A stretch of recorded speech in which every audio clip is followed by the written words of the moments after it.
ഇന്ന് നല്ലൊരു അടിപൊളി മസാല ദോശ നമുക്ക് ചെയ്യാം. അതിനുവേണ്ടി ആദ്യമേ കുറേ വെള്ളം അങ്ങോട്ട് കൂടി ചെയ്യാം കേട്ടോ. അല്ല പിന്നെ 5-6 സവാള അങ്ങോട്ട് കനം കുറഞ്ഞ അരിഞ്ഞ്, പിന്നെ ബീട്രൂട്ട് പകുതി എടുത്തോളൂ, കൂടുതലായ മതിരിക്കും. പിന്നെ നമ്മുടെ പച്ചമുളക്, ഇഞ്ചി, കറിവേപ്പില, പിന്നെ കടലപ്പരിപ്പ്, കടുവറുത്തതിന് ശേഷം നമുക്ക് നല്ലപോലെ മൂത്തതിന് ശേഷം നമുക്ക് ഈ അരിഞ്ഞ് വെച്ചിരിക്കുന്ന സവാളയും ബീട്രൂട്ടും എല്ലാം കൂടി ഇട്ട് ചെറിയ തീയിൽ ഉപ്പും മഞ്ഞൾപ്പൊടി എല്ലാം കൂടി ഇട്ട് അടച്ച് വെച്ചൊന്ന് വേവിക്കാം.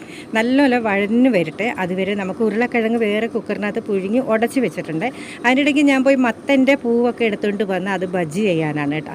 അപ്പോഴത്തേക്ക് നമ്മൾ മത്തനെ ഒരു ശൃംഗാരമൊക്കെ കഴിഞ്ഞപ്പോഴത്തേക്ക് നമ്മുടെ സവാള എല്ലാം നല്ലതുപോലെ വാടി വന്നിട്ടുണ്ട്.